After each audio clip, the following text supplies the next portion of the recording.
Hello and welcome back to the Student StarCraft AI tournament.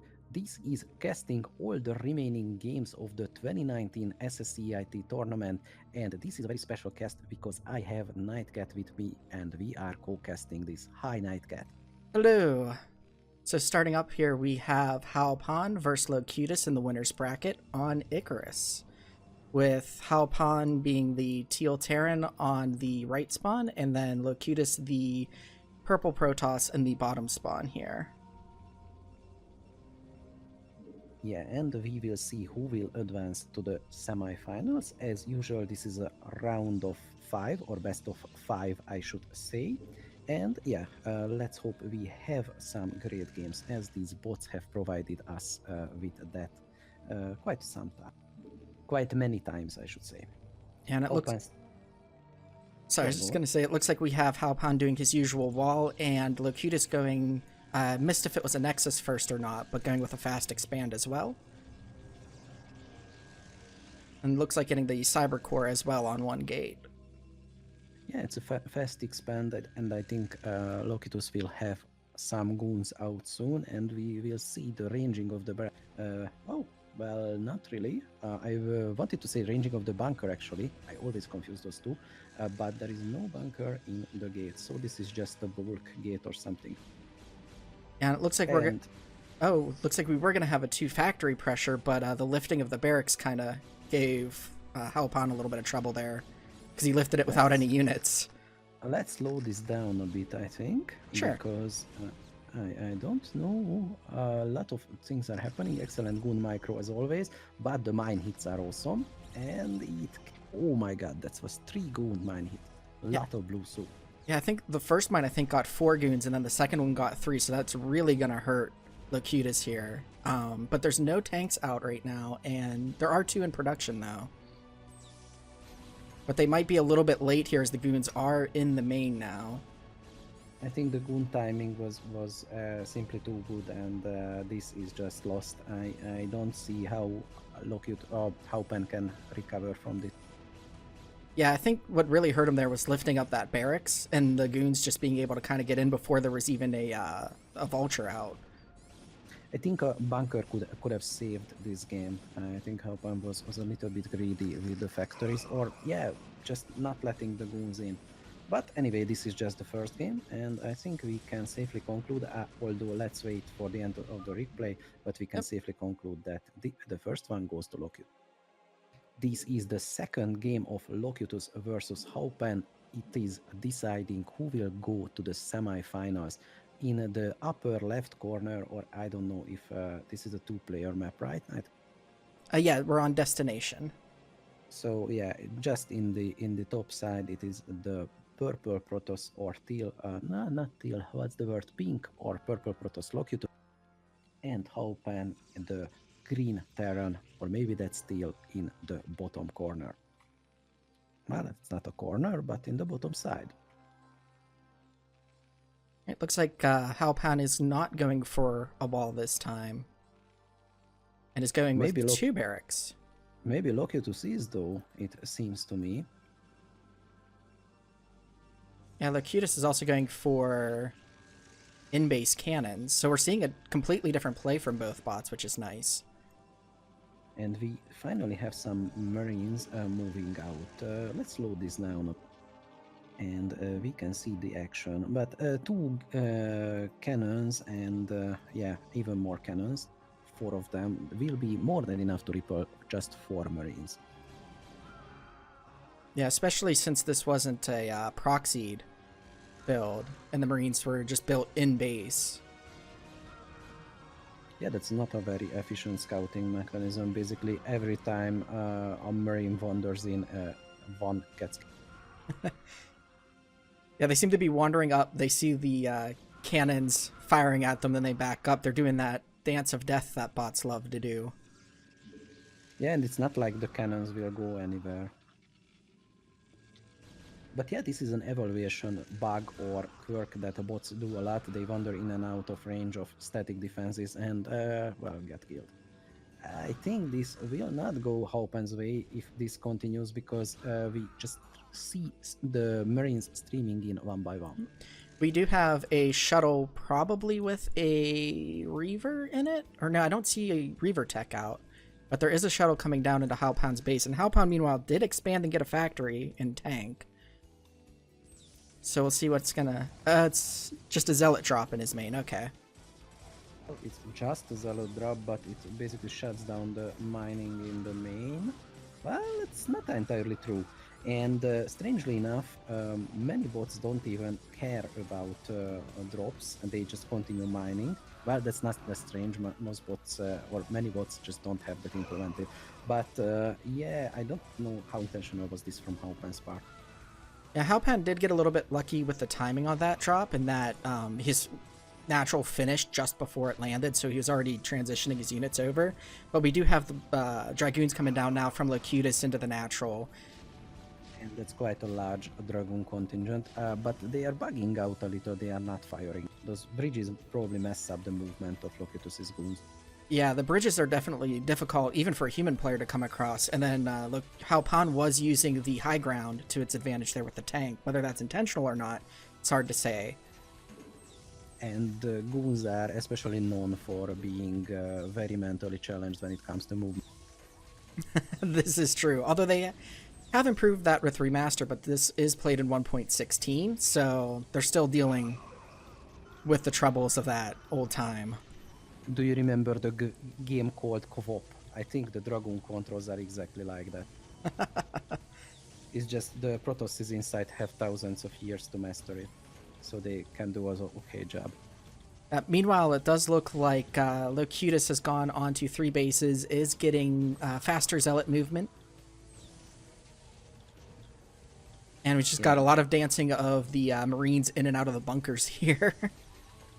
And Halpan still haven't really recovered from the drop, as in the base, main base there is 5 or 4 SCVs mining. Yeah, he is taking a third though. Somehow he got a few SCVs out over to that right side there. But he's pushing across the bridge here too. How did that happen? Where did he get out the SCVs? But that base is being shut down anyway. Yeah, really, and the tanks are just kind of sitting out. They really probably should have ran over there to try and help that out, but... Actually, where are... the Marine cover has completely left the tanks exposed, but Locutus is not engaging at the moment. Tanks are being very vulnerable in the middle of the map. Although the sieging and unsieging logic is sound, I see that they are unsieging just in time, and I think that was improved from previous versions. At least that's my impression. I don't.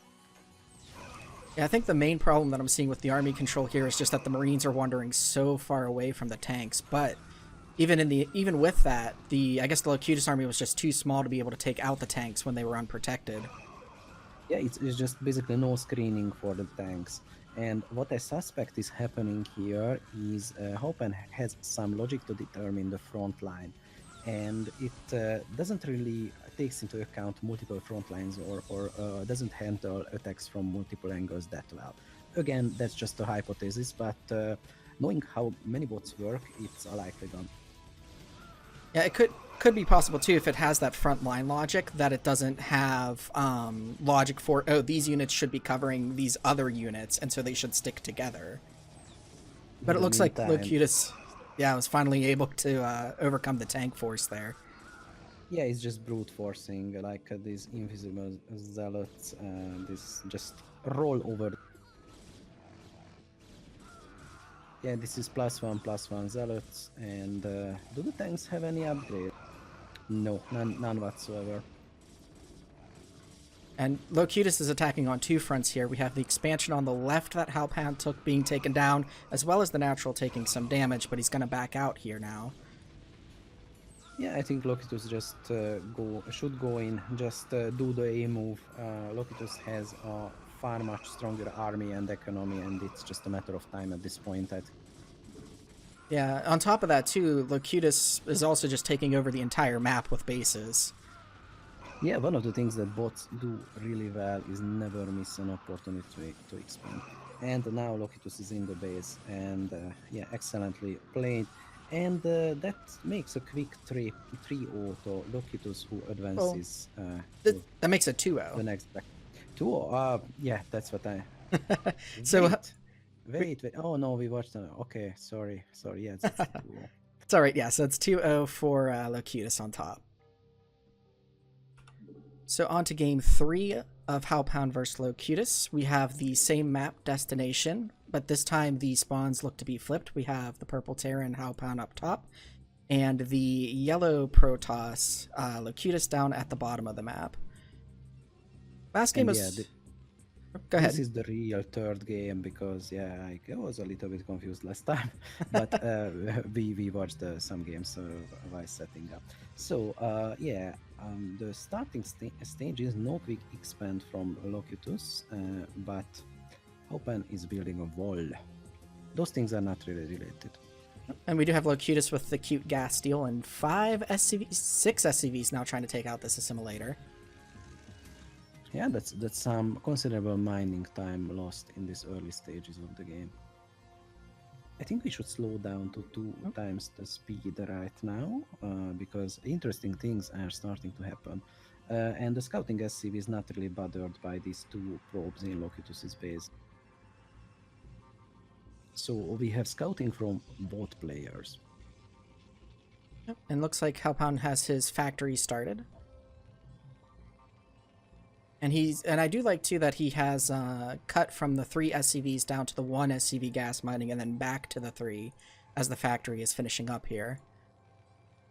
Oh, that's a really cute optimization, and I completely missed that, to be honest. And Locutus is now expanding to his natural.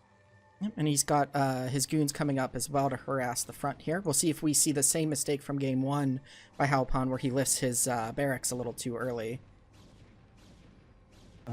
Some SCVs come to defend, but I don't really know what these SCVs are intending to do, because they seem to start to repair then stop it. So what they accomplish is basically just die.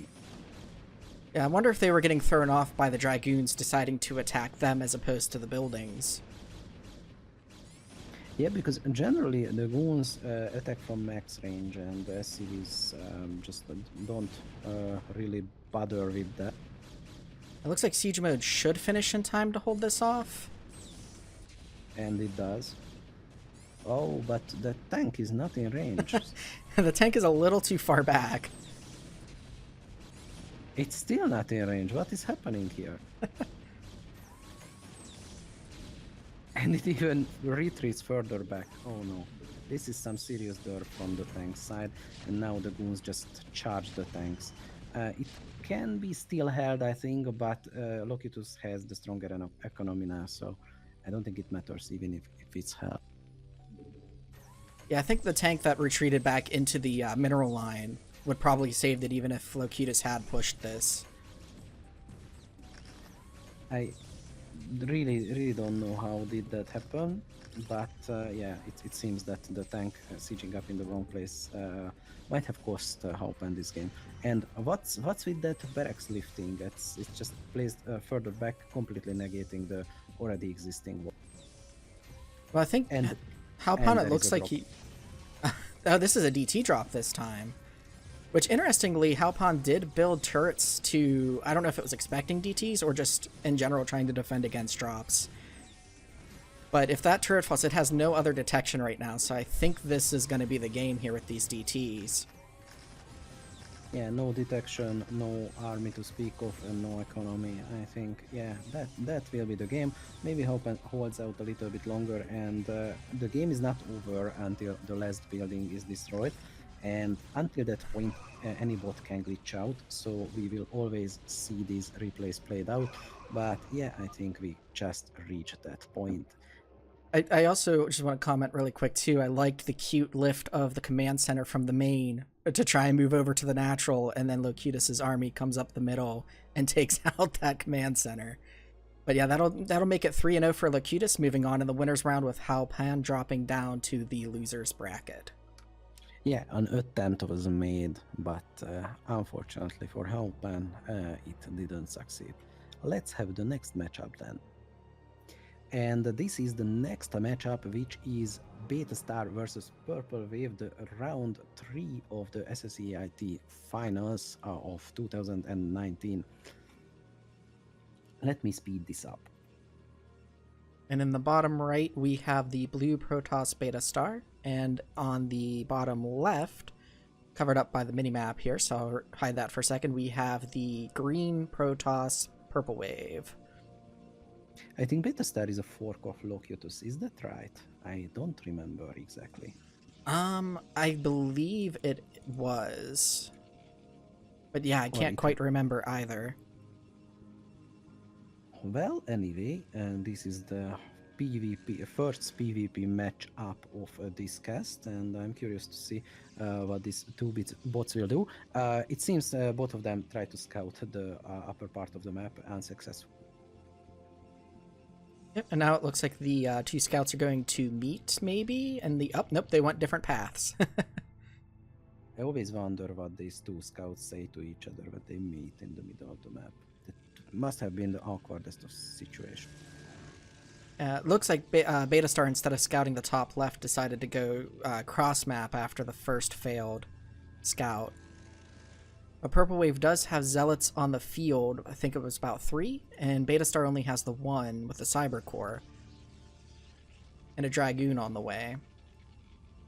But the Zealots are coming here, so it is a little bit of a pressure. Yeah, you can just scout by process of elimination. You know the starting locations on the map, so if it's not the one, then it must be the other. Nice retreating micro by Beta Star. It looks like Beta Star is getting a Templar Archives as well as another Gateway. So Purple Wave is just getting a Cybernetics Core, and I don't see a Forge on the way, so we might be in trouble here if we see Dark Templar come out, which we do see 2 in production right now. On the other hand, the expansion is denied and this Forge is almost killed by Purple Wave, which will set back Beta Star quite a lot if that happens. Yeah, Purple Wave is getting a robotics facility, looks like, and a Forge is started.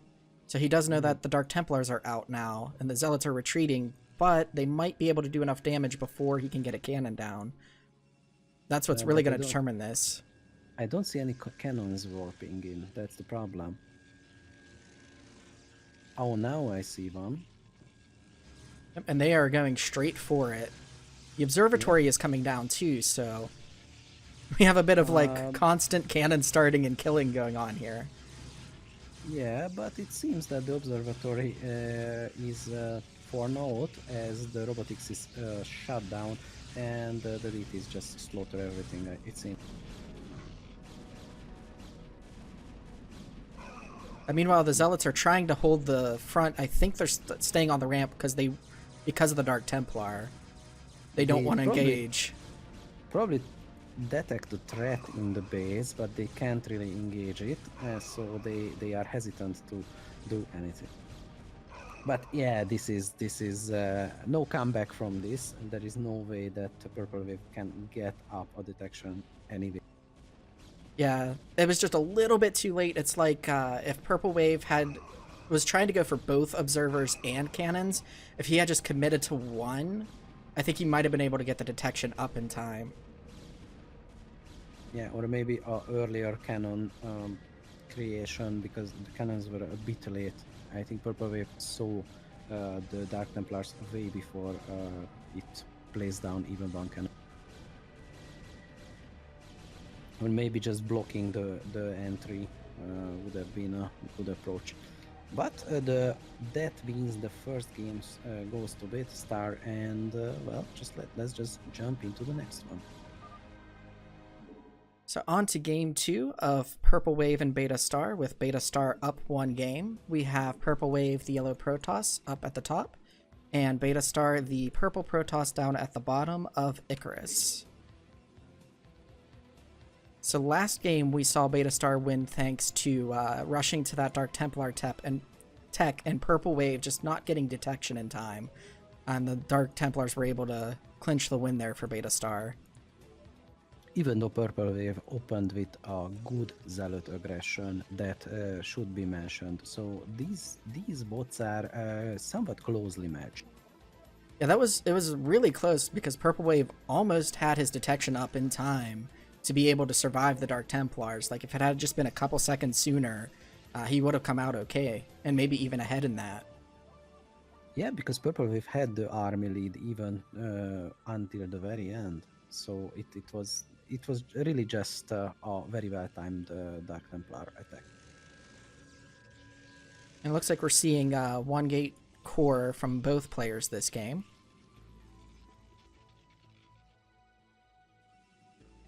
They're a little bit more hesitant to engage, that's my impression here.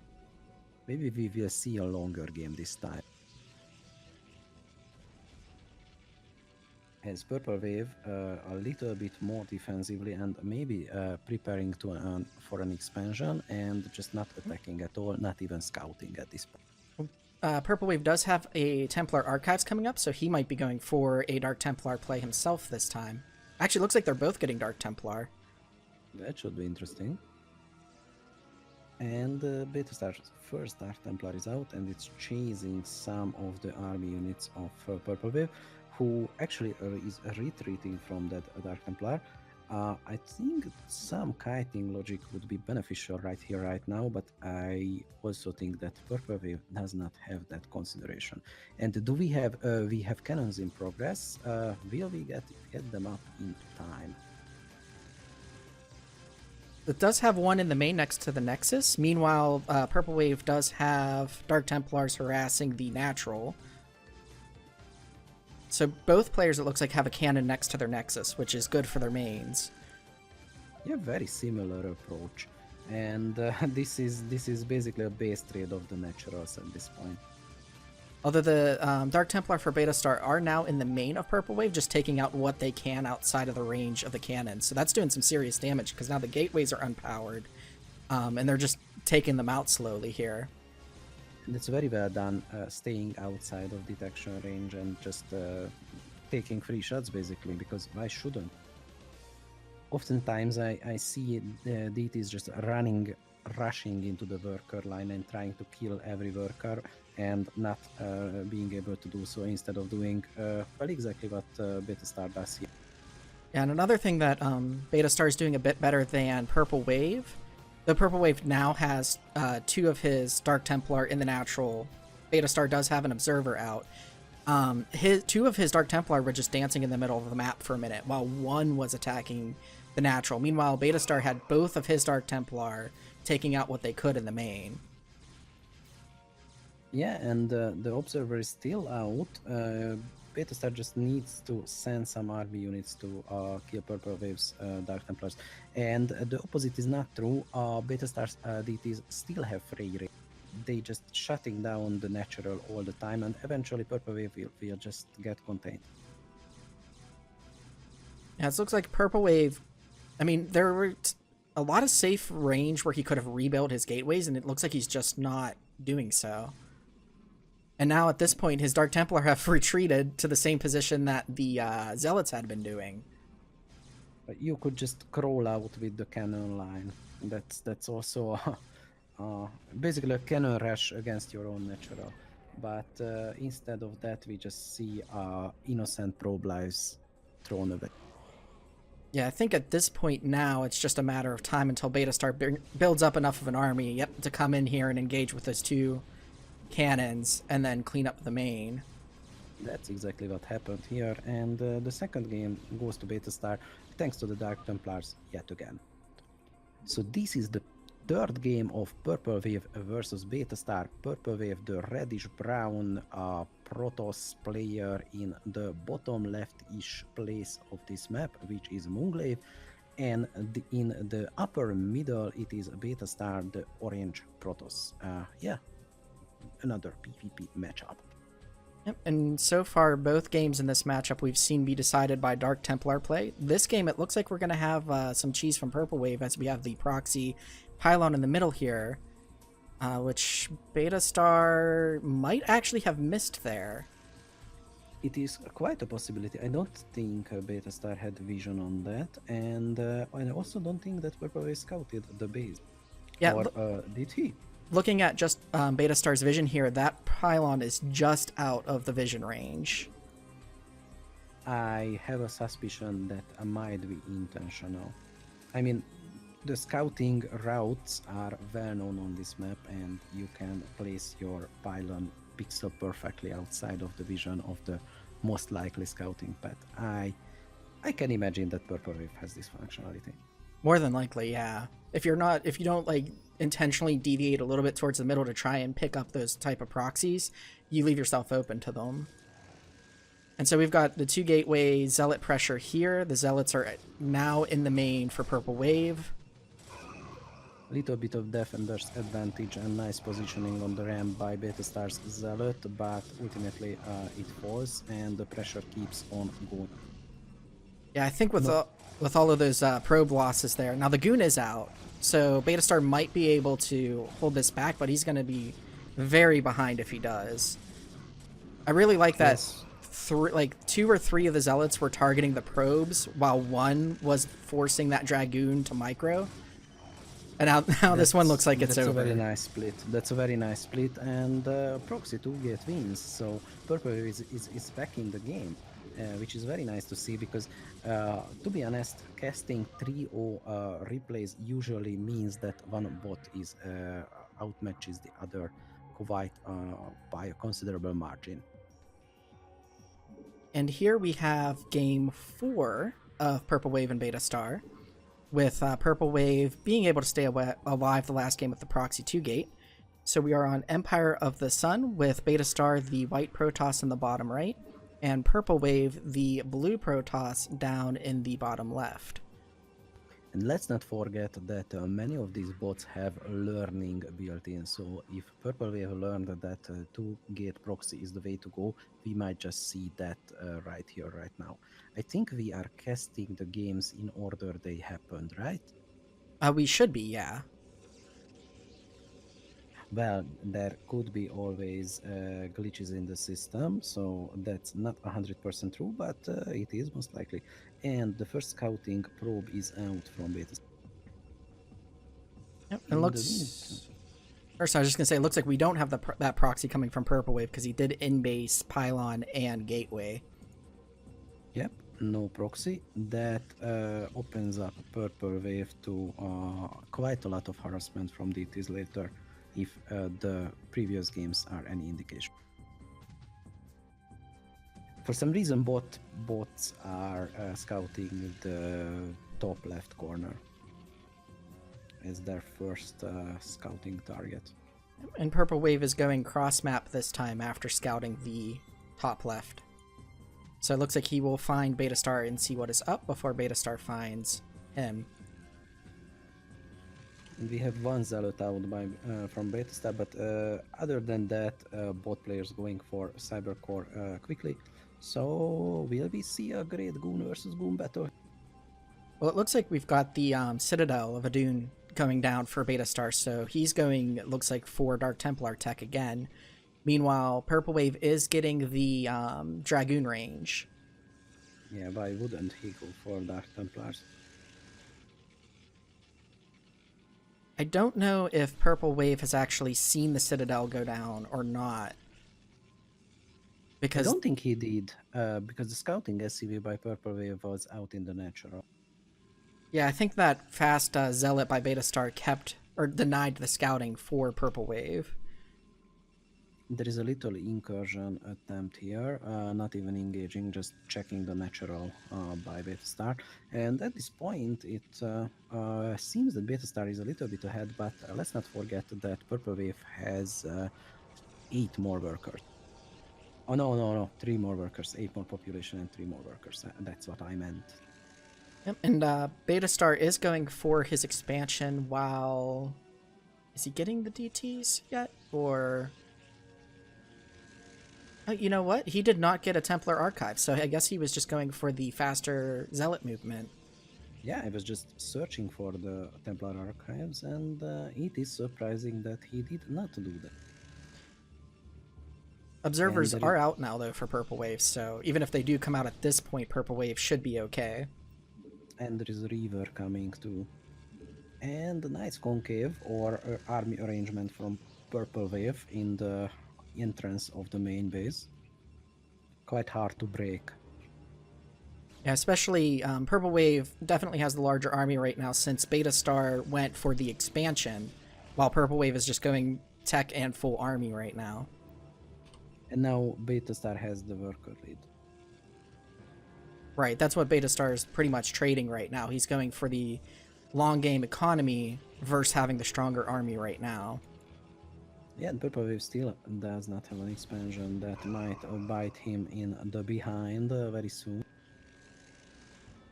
Will we see more gate? Oh yes, we see a few more gateways brought. Well, just pylons at this point, but I assume that there will be more gateways. We have 4 at this point for Beta Star, I think 5.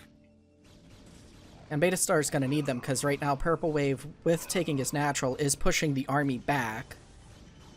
Does have the shuttle Reaver. He's going to need some good shots from them, though, because I think Beta Star might have had some high ground advantage there, which may have hurt Purple Wave. Absolutely, these goons, the lot of goons died attacking up at that ramp, and Beta Star just has the stronger economy. Even if Purple Wave trades very favorably, that will be hard. I think this is the turning point in this matchup. He's lost the shuttle now, so he's just got the slow Reaver coming up, which is going to be unprotected at this point. Which is that river crawling. So and yeah, we just see shifting the front lines, and the production is just not there for Purple. I mean, Purple Wave is still on 3 gateways, whereas Beta Star's on 1, 2, 3, 4, 5, 6, 7 gateways. Yeah, and even though Purple Wave could afford maybe 1 or 2 gateways keeping up, well, I don't know about that anymore because the natural just got blasted down, but the economy was kind of there for at least 1 or 2 more gateways. And now we have those gateways up, but I feel it is too late as Beta Star's economy is basically unhindered. 72 probes. Okay, this is just over. This is just over. There's no way Purple Wave is coming back from that. Yeah, Purple Wave, since he was going for that early army advantage, needed to press that sooner than he did. He allowed Beta Star to take advantage of that economic advantage it went for with the first getting the natural before Purple Wave. Well, generally, letting your opponent macro up like crazy is always a bad sign. 75 workers on 2 bases, yeah, that's some crazy oversaturation right there. And that makes 3-1 for Beta Star, who advances to the semifinals. So with the last game, with Beta Star coming out on top of Purple Wave 3-1, we have in the semifinals Locutus meeting up with Beta Star. And in the losers round 4, which we are starting off with here, we have Haopan versus Zbot and Purple Wave against Banana Brain. So for game 1 of the losers round 4, we are having Haopan in the bottom right of Empire of the Sun as the white Terran, and Zbot as the yellow Protoss in the bottom left.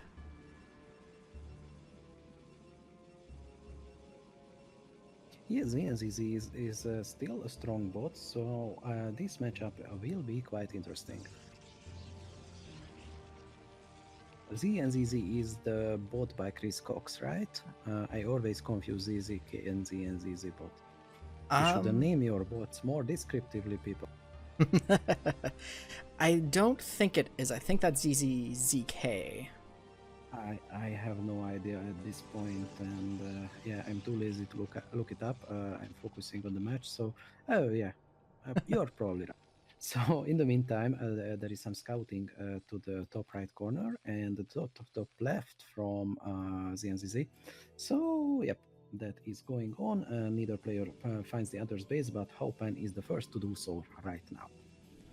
Yep, and we did see, interestingly enough, a cannon first, it looked like, from ZNZZ. And we do have the Marines coming in from Haopan, just sitting in the main now of ZNZZ, not attacking anything. Now that is the point when you should take free shots at the forge and the gateway and everything. And I just so infuriating to see units not doing that. In the meantime, nice stutter step micro from Hope.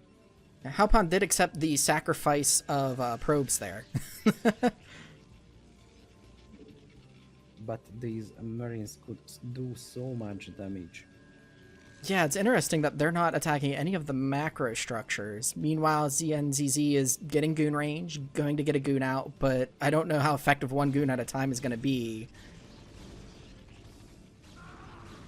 Yeah, it's a little bit wacky, and the Marine micro is, well, severely lacking, I should say.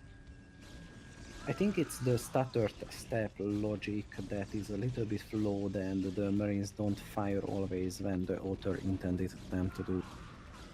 Yeah, it's possible that the Marines were ignoring the macro buildings because they wanted to get to the probes, but the probes were protected by the cannons, and they just didn't have that logic in them to prioritize, oh, I can't get there, let me go for what I can get. And eventually the goon count will be enough to repel the Marines back. Marines are not that good against pure goon, especially without a medic. And I don't see a medic anywhere.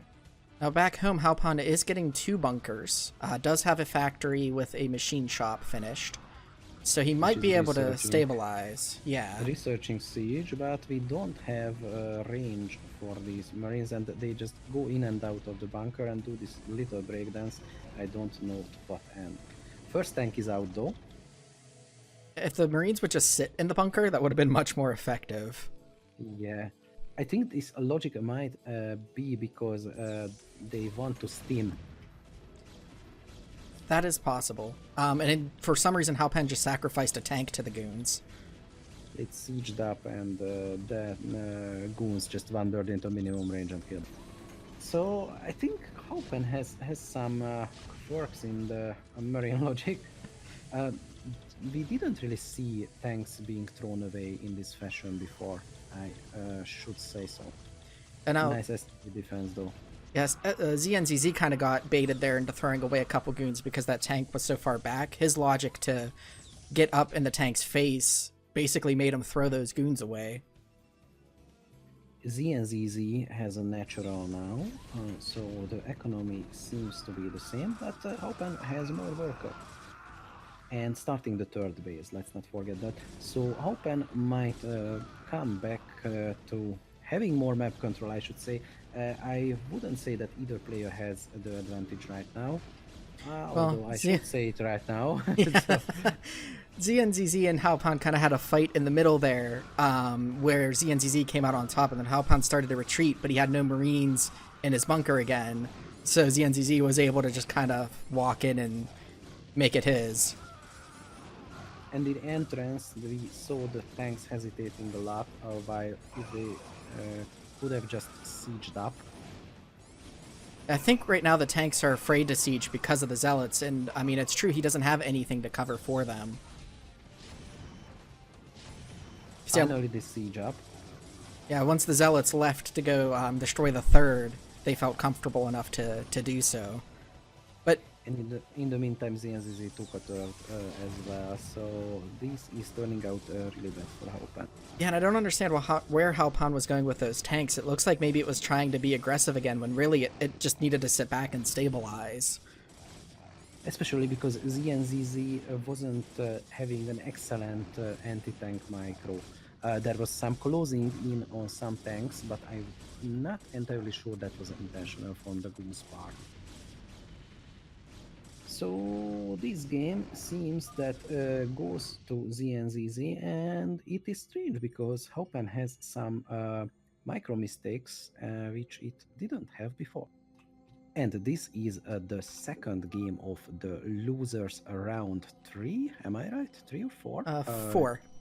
4.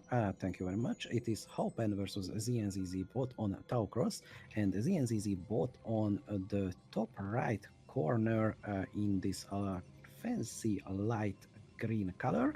Meanwhile, Halpen in the left side, upperish side of the map with an even fancier purple color. Last game we saw some of the Halpen's the Haupans micro failing a bit, especially when it comes to Marines. I hope that mistake won't repeat, right? And I wonder if Zbot is up to something, because it's trying to deny scouting here. It's got 2 probes sitting in its choke point to stop any units from getting in, so that's pretty interesting to see. I do believe that's a sign of cheese to come. I'm also wondering, too, if Halpan's early bio pressure here is newer to the bot, and maybe that's why it's having some problems, because I don't really remember seeing that in the past from Halpan nearly as much as we're seeing it in this tournament. Yeah, Haupan is a fork. Well, at this point, it's we must say that it is based on Iron Bot, which was famous for its strong mech plays. So Haupan build on that a lot. Yeah, I think at this point, because yeah, Halpan did start as a fork of Ironbot. I think at this point it's really grown into its own bot, and it's been amazing to see what he's been able to do starting from that base. Also, let's slow this down. In the meantime, an SCV was killed, but not before it scouted the main base of ZNZZ. So I don't know how much it saw. I think the Citadel was in progress, but not the other buildings here, which is, of course, a Templar Archives. And we do have a robotics facility coming down as well, so maybe we'll see another Dark Templar drop. And again, we see this weird sieging position from Halpan in the kind of the middle, halfway, kind of to the entrance. I don't even know how to describe this weird position. Yeah, I mean, he's guarding that choke there, but really he can't guard much else while he's just sending this command center completely undefended, which ZNZZ now sees and is going to engage with. Yeah, ZNZZ takes the opportunity because why wouldn't he? And the worker transfer is still going on. Oh yeah, that's another classic mistake from many bots, and that is something you should fix, that no worker transfer if there is an enemy in the expansion. Yeah, being threat aware is very difficult, you know, to track that. Okay, these positions are safe, but these others are not. And here we do have the shuttle coming in. Let's see if we... Yep, and it does have 4 Dark Templar in it, so these are going to drop in the main. There are the 2 turrets, but... if you can... detection on the front lines. And in the meantime, ZNZZ took a third base in the middle right. So ZNZZ macroing up nicely, no significant detection in the front lines for Haupan, and this turret completes, but who will kill those DTs? No one, that is. Yeah, I don't think this is necessarily going to end Halpan here, but I think the damage has been done. I don't know if he's going to be able to recover from this. Well, the turrets were brought up just in time, but the defense wasn't there. And I think a big mistake was not building a turret in the entrance, because that bunker could have shut down all the DTs ever. Yeah, I mean, he also did have an academy down and did not have a comsat. Now, the academy finished not long before the DTs landed, but that academy, that's basically 150 minerals that did nothing for Halpan here.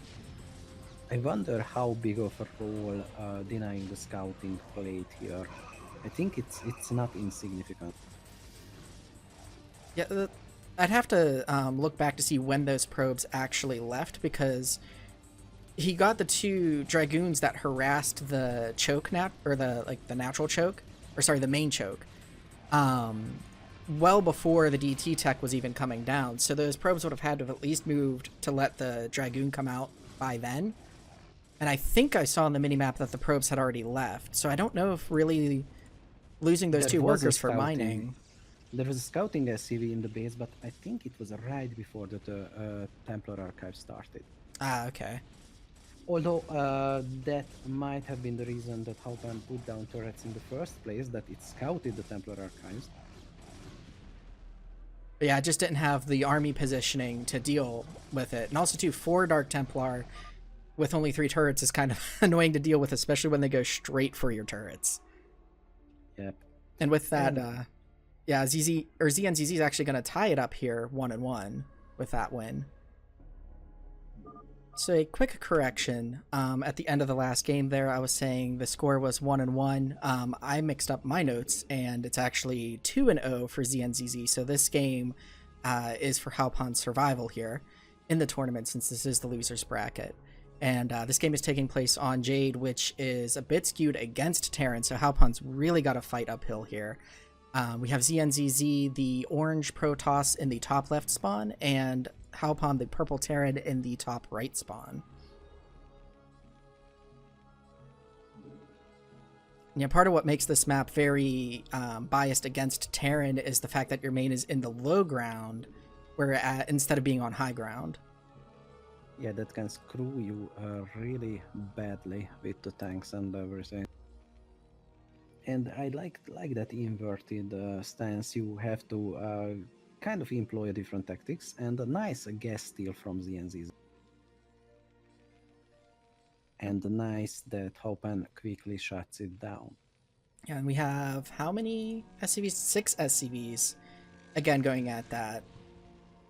Usually when I see human players get gas stealed, they don't send nearly as many SCVs to try and take out the gas. They usually just adjust their build a little bit to anticipate that later gas.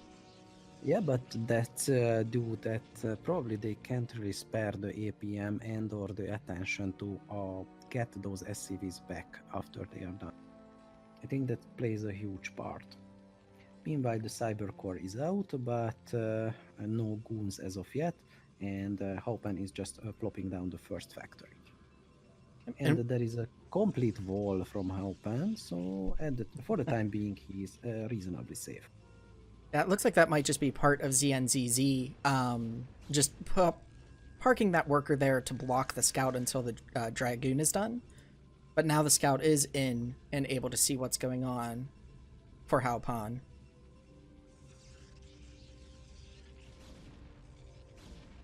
Yeah, not much movement. Wall is not opened, and we get the first machine shop completed right now and starts with siege mode. I think that's something that Haupan always does. I didn't really see any mining action from Haupan so far. I think in one of the earlier games, we did see, like, I think I've maybe seen 2 or 4 mines at most from Haupan against Protoss. Again, interesting position on the ramp, but that might be technically high ground where that tank is parked. Yep, and he was able to repel those 4 goons.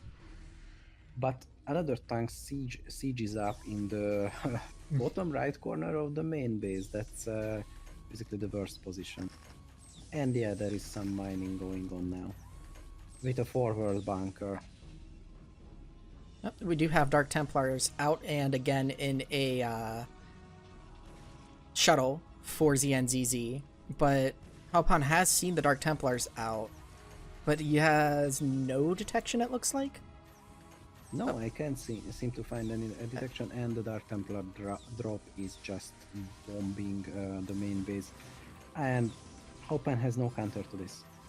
Yeah, I think Haupan did get a turret in the natural up and was just starting to get one in the main. I think when it saw the Dark Templar tech, it was trying to get 2 detection, but just saw it too late. I have a suspicion that he didn't see the Templar archives. He just started the first turret when he saw the first Dark Templar. Yeah, that's what I'm thinking too, because he had an SCV that was kind of floating around in there. And then I think he also has a Vulture or 2 that's around there, so I think that's when he saw the Dark Templar were out. Protoss will suffer some losses breaking the natural, but eventually Haupan has just no economy at this point. Haupan is basically trapped just to his natural base, and it is now falling. Still fighting and maybe even trading favorably as well. The tanks are doing a good job, but even though they are the goodest boys, this is just over. Yeah, a good try here from Haupan, a good showing in this tournament, making it pretty far into it. But ZNZZ is going to take this game and continue on.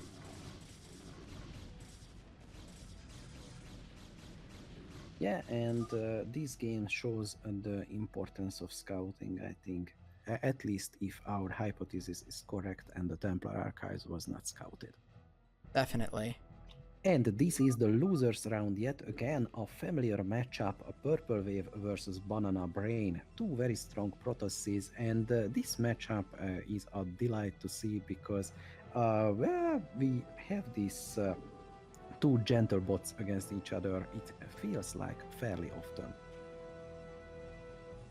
And we've got Purple Wave, the teal Protoss in the top left, and Banana Brain, the purple Protoss in the bottom right on Andromeda, which I don't think we've seen yet this map. That's gonna be a little bit confusing, Purple Wave not being the purple player. Yeah, and we're seeing, because in the last round, Purple Wave did some proxy cheese, and now we're seeing Banana Brain do that proxy cheese. Yeah, right next to this weird bear owl creature. What is it, the Ursidon? Yeah. I just want to click it enough times to make it explode. Oh, I love that, but we are in observer mode. So sad. It is nice, so the little... Oh, sorry, go ahead. Some gateways coming out for Purple Wave. No cyber core yet, or maybe I just missed it. Yeah, no cyber core yet for Purple Wave, and only one proxy gate by Banana. Not even on gas for Purple Wave. So this is gonna be a Zealot heavy opening. Yeah, and Banana Brain didn't even go aggressive with his Zealots, and now he's having to actually run them back to his main because Purple Wave sent a Zealot from his main in. Yeah, that proxy gate was kind of a hit and miss here. Now, I think it might be possible that Banana Brain just hasn't scouted where Purple Wave is. If I check the vision really quick, yeah, he has no idea where Purple Wave is, and that might be why he's not being aggressive with them. Oh yeah, and okay, yet again we see the importance of scouting here. And that Zealot from Purple Wave is just doing the work. It killed like 5 probes already. And now we've got another lone Zealot going to go down there, and we're just going to see the same dance again. Now, I think I'm confident that this game is not desynced because the Zealots of Banana Brain are moving like to defend against the lone Zealot that's coming in. I think something just broke in the scouting, perhaps. Probably, and we see the bots like behaving correctly in the sense that, yeah, the replay is not desynced, the resources are being spent and units being reactive. They are just being maybe a little bit stupid. And Purple Wave having the nice Zealot wall that was at his main choke and then has just moved it down as he's built the pylon in his natural. I think what's going on with Purple Wave is that he's not seeing any buildings or tech really from Banana Brain, so he's keeping his Zealots back because he doesn't know what's going to come. And then Banana Brain's scouting just broke for whatever reason, so Banana Brain's not really being aggressive with its army. Now, we do have a Dark Templar out for Purple Wave. I just see coming across the middle here. And I think that's going to be the game. Crazy. It is crazy how many Zealots are just guarding, and now Purple Wave Zealots just on the water. And they find the proxy gate in the middle of the map. And nice that they just killed the pylon. While the Dark Templar then clean up the gateway, yeah. To be honest, I would have left Zealot to clean up the DT scan, and Banana Brain just steps out. So a little bit of derpiness there from Banana Brain, it looks like. Yeah, I wonder what happened with its scouting that it broke, but hopefully we won't see that same sort of thing happen in the next game. So let's go ahead and jump right into it. Yeah, it reminds me of the big old potato fields at home, but maybe the next game will be a little bit less potato-y. So for game 2, we have on Icarus, Purple Wave spawning as the purple Protoss in the top left. Or sorry, not the top left, the middle left. And Banana Brain, the brown Protoss, down in the bottom right spawn. And I'm actually able to capture both spawn locations on the screen at the same time with the zoom out, so that's nice. Just barely, but yeah, we can. And Purple Wave finally have the correct and proper color it deserves. If only we could watch the game in its happy vision. Oh yeah. Now Banana Brain is going to scout Purple Wave here real quick. I don't think you can manipulate your player colors in any way possible.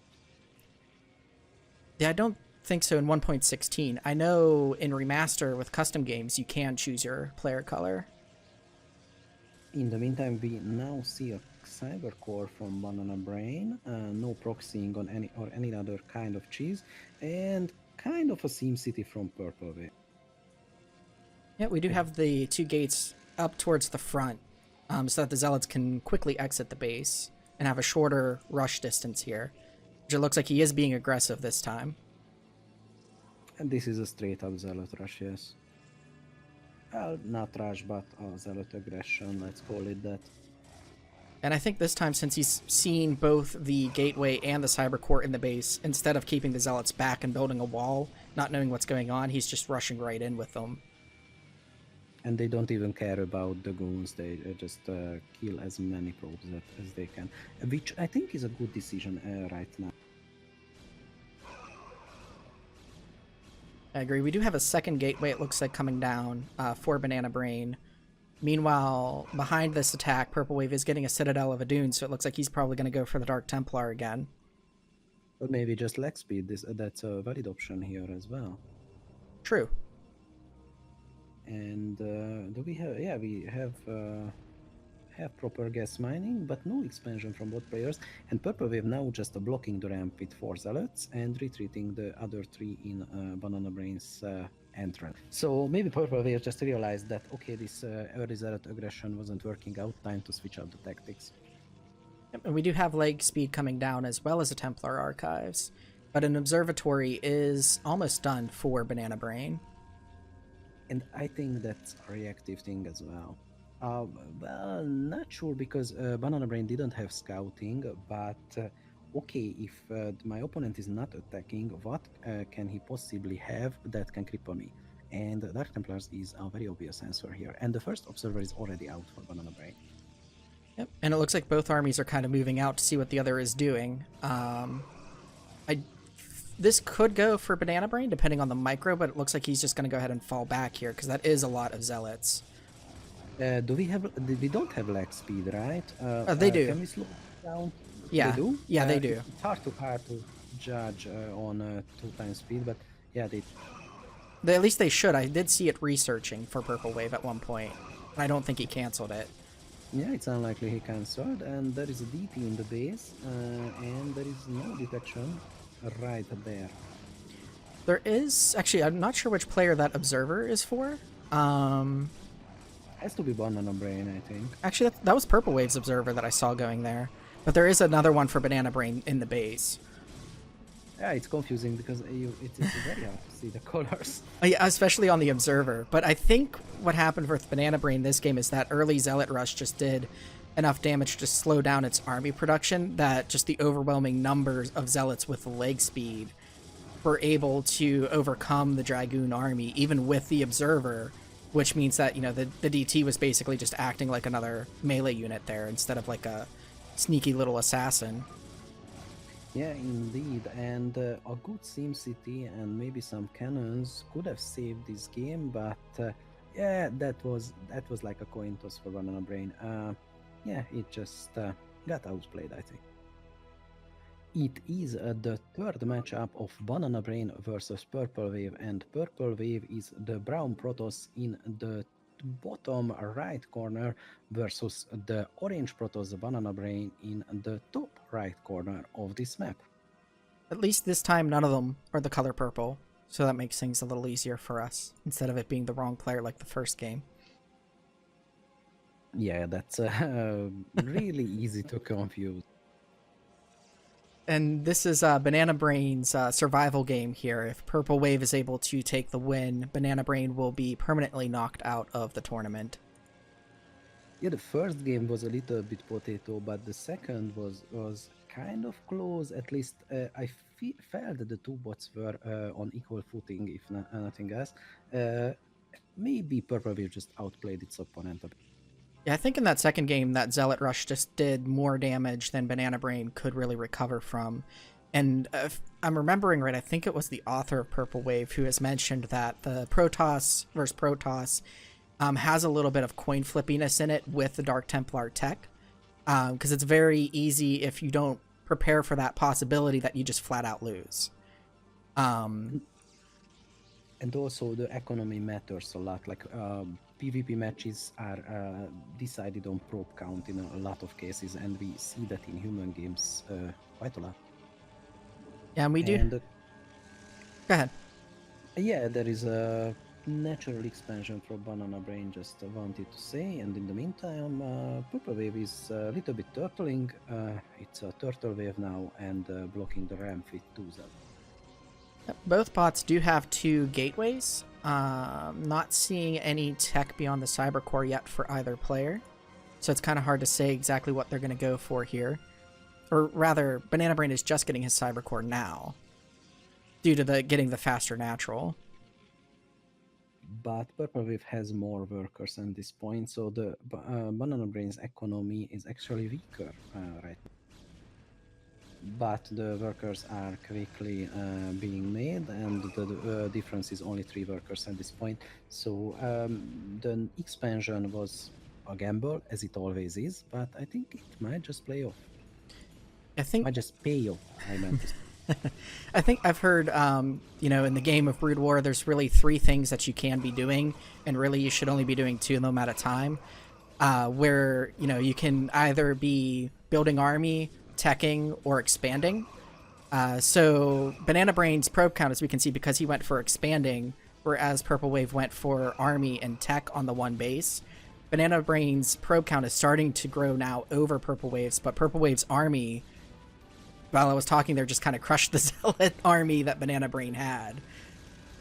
Yeah, you can also verbally harass your opponent, but thankfully bots don't do that.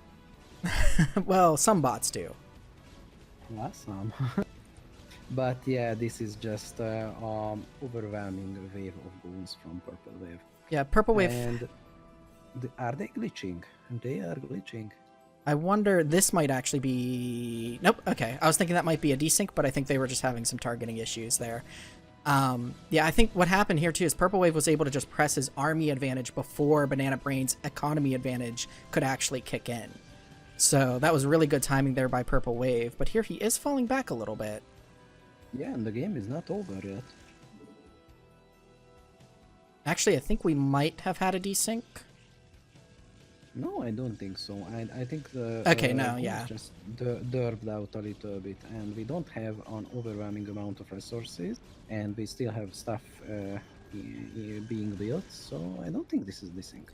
Yeah, it's not. There were just 3 units that were on Banana Brain's ramp that had me suspicious because they just were not moving, but then they moved, so we were good. And in the meantime, a 3rd base is coming up from Purple Wave, so even somehow, if this goon attack is repelled, and I think with enough zealots they might just be unlikely, but there is a theoretical possibility. Yeah, this is probably already decided here. Yeah, Purple Wave just able to push his army advantage from sticking on one base. Banana Brain probably should have turtled more with his cannons instead of trying to poke out towards the middle with the couple zealots that he had. I think so too. Couple more cannons and a little more defensive army usage would have gone a long way. But that makes 3-0 in Purple Wave's favor, who advances to the losers round 5. Is it 5? Yes. And so with that last game, Purple Wave took it 3-0 against Banana Brain. So Purple Wave will be moving on to the losers round 5 against ZNZ Zbot, leaving us with nothing but Protoss players. So for the rest of this cast, I hope you really enjoy PvP. But we're going to be jumping into the semifinals here now with Locutus versus Beta Star on La Mancha for game 1. So we've got Locutus in the bottom right as the orange Protoss and Beta Star as the green Protoss in the bottom left. And these 2 players are doing literally the same thing, which is not too surprising because, as we mentioned before, Beta Star is a fork of Locutus, if we are not very much mistaken. Now the build is pretty much identical. I think maybe we have one pylon difference somewhere. Oh, now we see a divergence. There is a little bit different timing. Can we slow this down a little and maybe follow the events more closely? Certainly. And there is one zealot from Beta Star poking its nose in, while only probe scouting from Purple Wave. Our Locutus, I mean. Yeah, and Locutus was doing the same thing, or sorry, yeah, Locutus was doing the same thing that we saw ZNZZ doing before, where he was denying the scout with a single probe. And the first goon is out from Locutus, and Locutus is kind of famous for its excellent goon usage, so that is what you should fear. And now the scout for Locutus is being chased out by the Dragoon from Beta Star. No expansions taken from either player, but there is a Templar Archive from Locutus, and more gateways coming from Beta Star. Yep, and No, there is actually Templar Archives from Beta Star as well. Yeah, but it's gonna finish way later. The Dark Templar are already out. I don't think Beta Star does have a a forge though, so he's able to pop the cannons down now to protect himself. And it is doing just that. I think it spotted the Dark Templar, and the cannons I think will finish just in time, or yeah, one of them does. No, that's the robotics what the Dark Templars are killing right now, and I think they are trying to get into the range of the cannon or next to the cannon and kill it, but they are just cut. I think they were trying to either target the Nexus or the probes there because they didn't even take a swing at the cannon that they were right next to. Well, I think they targeted the cannon, but in either case, they got stuck. It looks like they've got more Dark Templar coming in for Locutus now, but really, the army is around the cannon. The cannon's pretty well placed. The buildings up top could probably still be harassed, but I don't think Locutus is going to be able to do much more with these Dark Templar with the way he's using them. And yet again, we see this situation when the DTs could take a lot of free shots in the buildings in the upper part of Beta Star's base, but they instead try to get in where they couldn't. Meanwhile, Locutus is expanding behind this, is getting Goon range. I don't see robotics facility tech yet, but that robotics facility is coming down for Beta Star. Beta Star has suspiciously high resources, is spending its money, but not in a rate that is very favorable. Maybe it is saving up for an expansion, but can't take it because of threat. I don't know. Yeah, I think the Dark Templars that are in the main there are kind of throwing off what it can do with its money, so that money's just kind of going to kind of build up right now. And there are some goons sitting out in the natural, but really once this... oh wait, that's not an observatory, that's a pylon going down. I thought that would have been an observatory, so... If he gets observers, he can just move out. Indeed. Why he is not doing just that? Oh, now it's coming down. Now it's an observatory. Yeah.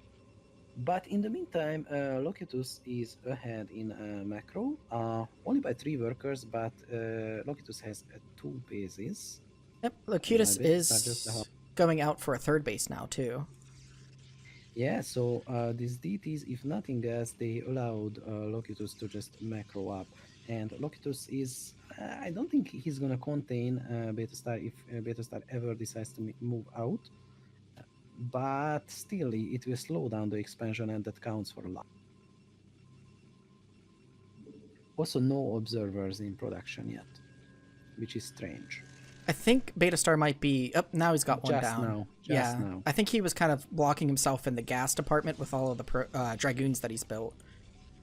Oh, that's right. I didn't pay attention to the gas amount that Beta Star had. And these 2 Templars could have just easily killed the observatory, by the way. Yeah, very easily. They did at least pick off a probe there that built that last pylon, but... I don't know what Locutus is doing, but he's keeping his money down and popping up some upgrades. He might... And now... Might be in trouble now here. Well, trouble is a strong word, but stuck on the bridge, it's not a situation you want to be in.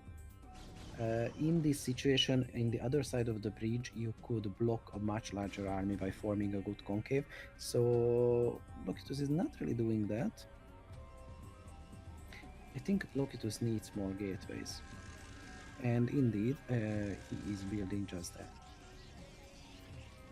Yeah, I think that's something that I would love to see bot authors work on, is more of like situational or positional awareness on the maps. Because one of the defining features of La Mancha is those bridges. They're extremely difficult to push against.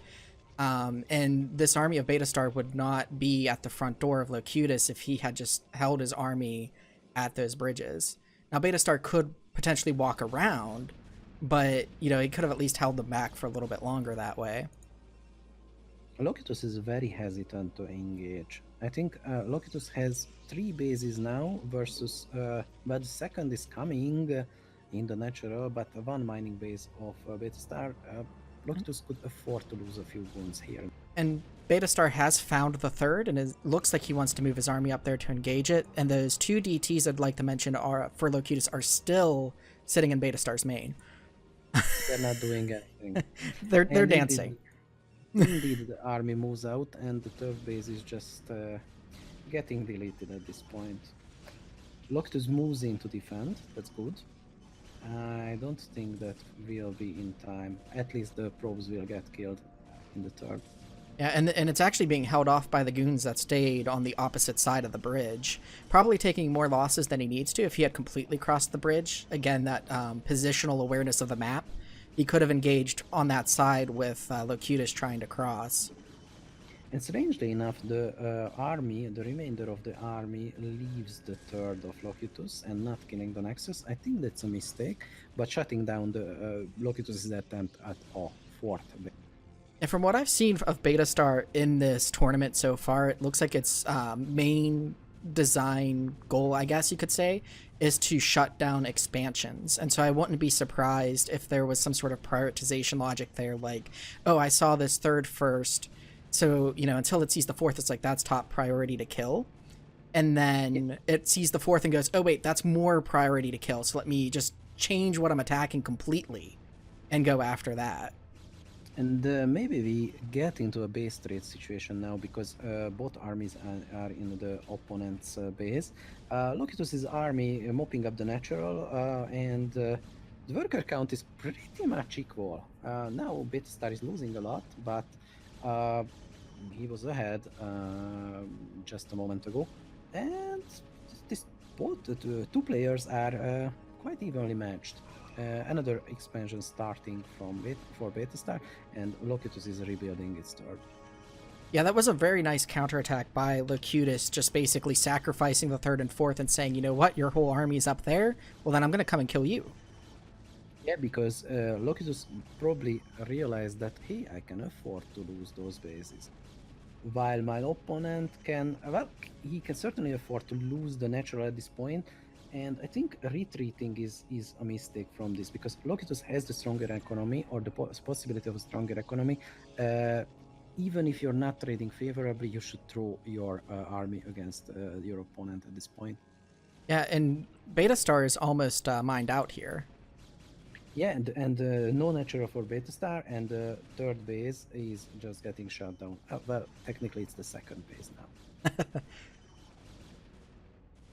And meanwhile, Locutus is retaking that third. That Nexus is just about to finish. While the second base falls for Beta Star. So unless Beta Star has some long distance mining, this is looking decidedly for Locutus here. Absolutely. Although there is no mining going on the third base, the worker transfer is just happening now for Locutus. But still almost double the worker count, and Locutus's army is in the main. And Beta Star has no money. Yeah, Beta Star was trying to be aggressive with his Dragoons again, or around where that bridge is. And so that just let Locutus's Dragoon army march from that second base he killed, which should be Beta Star's third, just waltz in through the broken natural and into the main. I think mopping up the natural was the deciding factor in this matchup. Because at some point, Beta Star had both a stronger army and economy, but Locutus just made the correct strategic move in that particular situation. Yeah, at this point it looks like it's just going to be cleanup for Locutus, so we'll just speed it up here. Beta Star never gives up, it seems.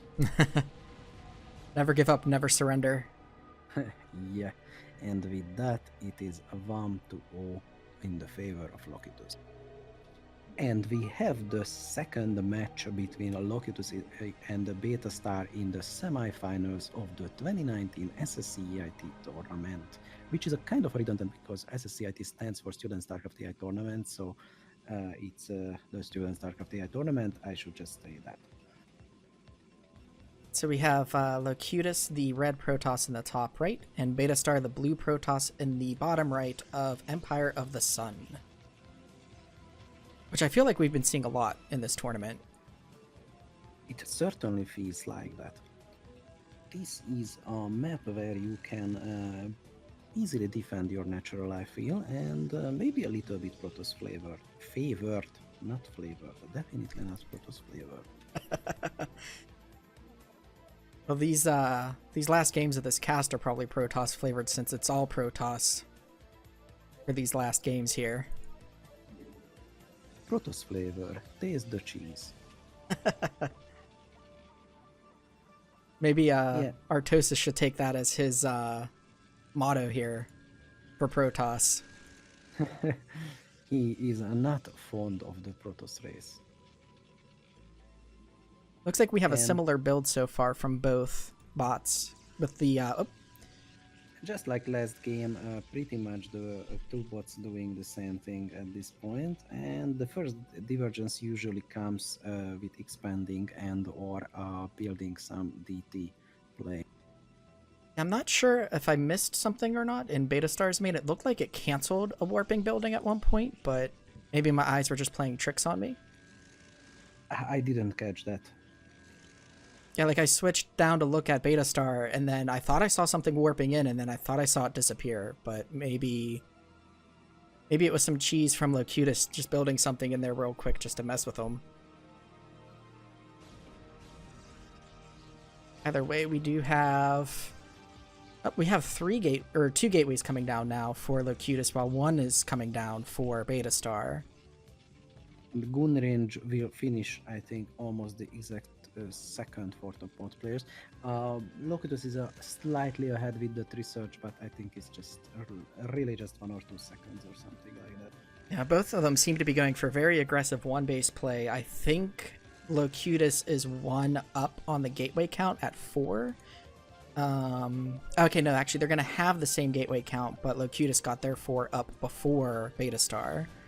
Locutus is a little ahead in time, but otherwise it's almost the same. Yeah, I think we're seeing the same build order here, just Locutus being a little bit tighter with the timings. Makes sense. And here, I wonder if we have Locutus here retreating just a little bit, letting Beta Star come in so he could have possibly had a high ground advantage there, but now he's just pushing Beta Star back. I don't know if either bot uses the high ground to a greater extent, because I think it's just accidental when they utilize the high ground. And Beta Star retreats right up to its base, and Locutus is not going in, and that might be wise because the gun count is pretty similar, but there is the defender's advantage and the protection facilities are right there. So yeah, contain is enough. Yeah, right when Locutus was backing out, the supply count and the worker count were the exact same. So with that defender's advantage, Beta Star would have been able to hold, but now Locutus is pulling ahead in the supply, while they're both just staying on 22 probes. And Beta Star is retreating a lot and not forming a proper concave. And right as I say that, it's actually formed a kind of proper concave. But chasing back Locutus's army, it's hard to count these guns because they move around so much. But now Locutus has more guns, that's definitely true. Yeah, I think what's keeping Beta Star in this right now is that defender's advantage, where once his goons pop, they're just there. whereas Locutus's has to travel down across the map. I think so too, but the goon count was equal just a second ago. And it still is. Locutus is also struggling with this little choke as well. Yeah, the choke point is definitely in Betastar's favor. I'm mixing up a lot of words today, but somehow Locutus is pulling ahead, even though there is one less workers for Locutus. Need no expansion for Locutus, it's just pure goon aggression. Yeah, I mean, if it works, it works. We are seeing a 5th gateway come down now for Betastar, which might be the turning point here if Locutus stays on 4. Because Betastar is getting enough goons to be able to push Locutus out, especially utilizing that small choke. But then he just marches out with his goons into then a reinforced Locutus army and losing and being forced to push back. Or maybe Betastar will just make some zealots. That would be beneficial in this situation. But no, it seems that once again Locutus is on the upswing. Betastar is not really spending its money. That's weird. I think it might be a little bit limited by gas since it's going pure goon, but it should have 5 goons pop here in just a moment. Or, oh, okay, actually, you know what? With that production tab, it's hard to tell because it just says Dragoon 5 with a progress bar, so they're not all popping at the same time. Yeah, but Betastar had the money and the gateways, so I don't really understand why is it not spending the money as tightly as it should. It definitely should have. I think gas was the choking point here. Like you said, if Betastar had started to mix in a few zealots, that would have helped it spend its minerals. And also, that composition is better against the pure goon army. Yeah, so and Locutus behind us now that it's destroying the main is finally taking a natural. But just being relentless with those Dragoons, and then when Betastar was able to break out, it was kind of being too aggressive, I think, with its Dragoon army, letting Locutus then take the re-advantage and pushing Betastar back. But at this point, all the probes are pretty much gone here. I think this is just cleanup now for Locutus.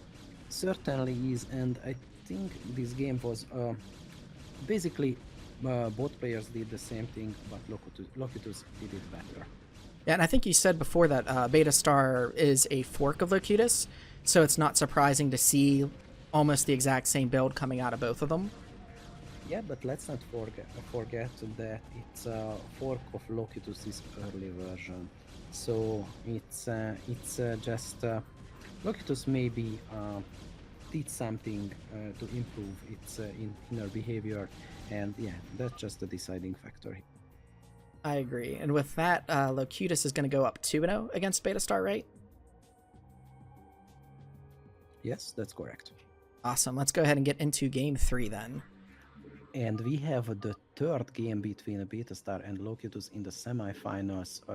It is the survival round for Betastar, so it has to be better this time.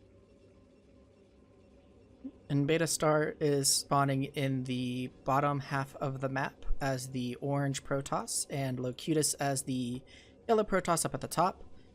I'll be honest, I forgot to take a look at what map this is, but just based on what we can see, I'm pretty sure it's Destination.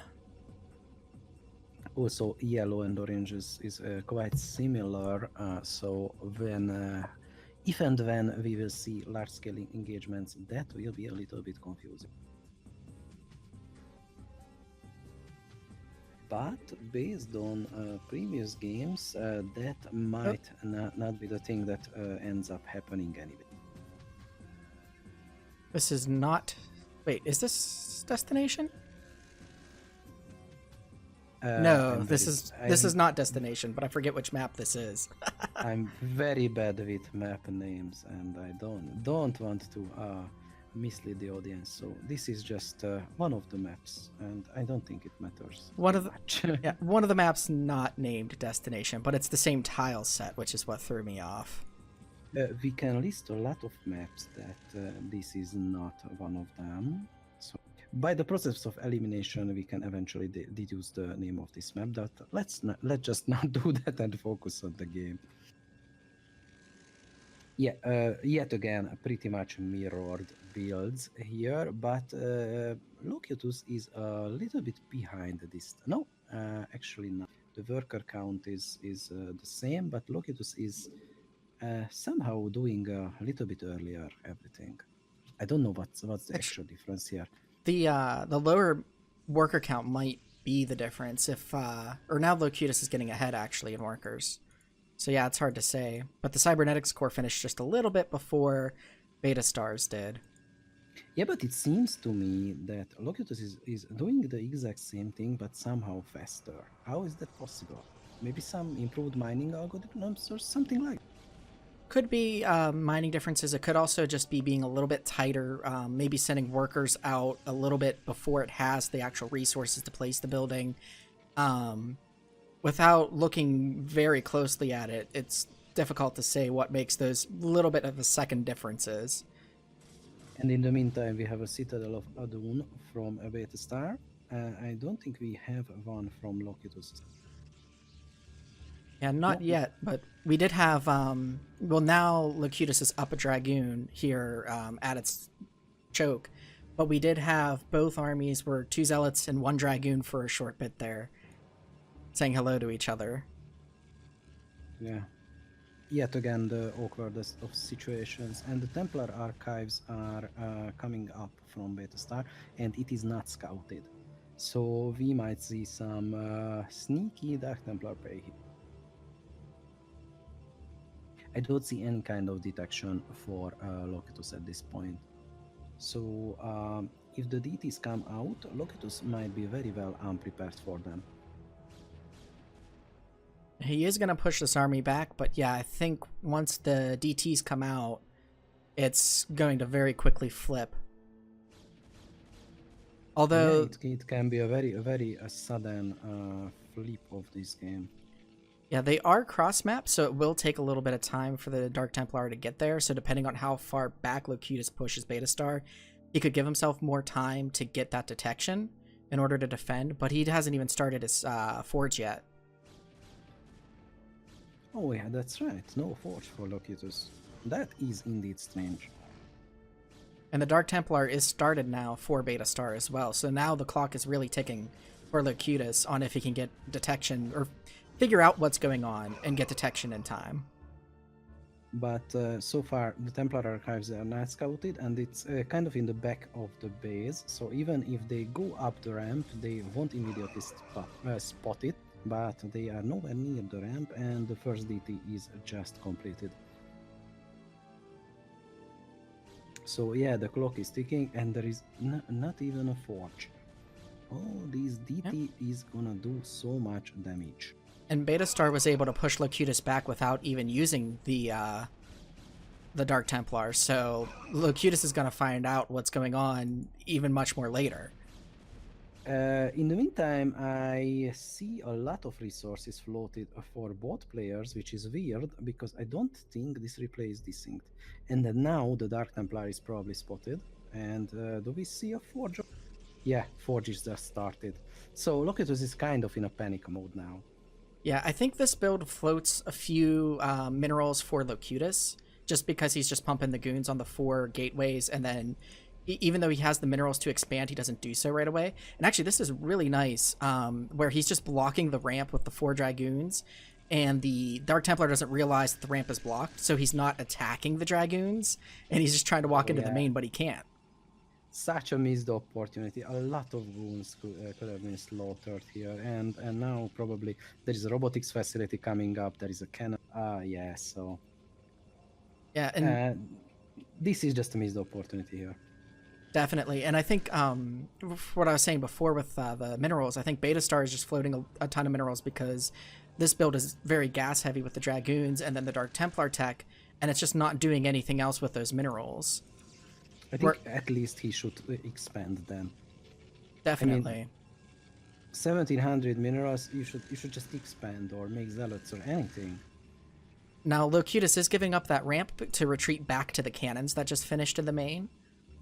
I'm not sure what these DTs are actually attempting to do. They do try to kill the observatory, which is nice.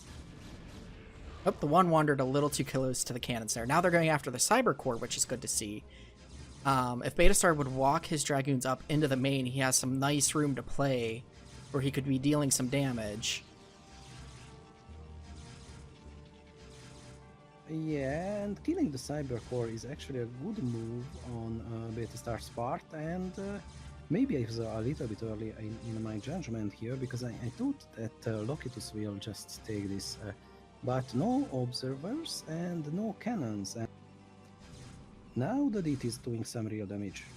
Yeah, I think what helped Beta Star here this time is that the Dark Templar were not just dancing, and they're actually going after the tech buildings that they should be going after. And now Locutus is going to be in a common problem you see with bots, where it wants to rebuild those things, but in the exact same spots, which are vulnerable to the DTs because they're right there. And eventually Locutus will just mine out. At this point, yeah. And let's not forget that these DTs kill the probes in a lot of cases, so the economy will suffer, Locutus will eventually mine out, and Beta Star will decide that, hey, I have a regular army large enough to just move in. I'm going to speed this up just a little bit here. Yeah, and finally an expansion from Beta Star. Although this could turn around a little bit, because the DTs are now attacking down in the bottom of the base, but it's going to be a bit before Locutus can get that observatory, because this... Oh wait, no, it is building an observatory. Yeah, it is, and maybe an observer too. No observers so far. And now the first observer is getting built, but well, I don't think Locutus will have time to finish it, because like I said, the regular army is just in your base. Yeah, and the goons now are also getting held up because of the probes and the mineral line. Yeah, they're just getting stuck. And these narrow ways do not favor melee units such as Zealot. Although the Zealots is derping out, Zealots are derping out a little bit, I think. Yeah, I think because they're trying to fall back and trying to engage, so they're kind of doing that dance, but they're doing it in a very crowded place. Yeah, and they block each other's movements. Beta Star has 2 bases now. Maybe trying to expand. No, those... I don't know what those DTs are doing in the right side of the map. But maybe searching for a sneaky expansion, I don't know. But it seems that Beta Star just won this game with the DTs. And yep, we saw... speed this up. In this game, we saw a little bit of potato, and it looks like Locutus had left the game here. So we saw a little bit of potato from both opponents, where the DTs got blocked from going into the main for a little bit thanks to the positioning of the Dragoons from Locutus, but then once the cannons finished in the mineral line, he pulled the Dragoons back, which allowed the DTs to come in, and this time they actually did damage to Locutus's tech. And with that, Beta Star will actually come up 2-1 and survive into Game 4. Game 3 of Locutus versus Beta Star, with Locutus up 2-1. We've got Locutus, the brown Protoss, on the left of Heartbreak Ridge, and Beta Star, the orange Protoss, on the right. I think you mean Game 4, my dear sir. Oh, you are right. If the score is 2-1, then yes, it has to be Game 4. Unless we invented some special match just for the tournament. We just want more Protoss versus Protoss is what I think what it is. Or at least I do. Yeah, because there is definitely not enough in this tournament. Yet again, the mirror build is being mirrored. And Locutus is a little bit faster this time. And has more resources. How the hell? Would be... Can't seem to figure out, but Locutus seem to do the exact same thing, just slightly bit faster. Yeah, I mean, a lot of the maps that we use in this tournament are a little older. We do have a gas deal here by Locutus on Beta Star, so that's going to change things up a little bit here. Definitely a lot of mining time lost. But yeah, so Locutus is maybe just having a better map analyzing library. That's what you're getting at. Well, I mean, more so that some of the older maps do have some imbalances between the start positions in terms of mining. Some positions might be more efficient than others. So we could be seeing a little bit of that. That's more worked out in the newer pro maps than it is in these older ones. But that's just a possibility in the variants that we're seeing. Another thing I'd be curious about is knowing when Beta Star was forked from Locutus, and if maybe Locutus has modified, I think like you've hinted at before, its mining code since that fork happened. Or some other kind of timing, but yes, it seems to be that Locutus is just more efficient, maybe saving 1 or 2 frames every now and then. Yeah, and with that gas deal, we do see a Citadel of Adun came down right around or finished right around the time that the Cybercore finished for Beta Star. Oh, that's gonna make a difference here, yeah. And the Templar Archives is going to finish up here pretty soon, although Beta Star is aware of it and getting the Forge.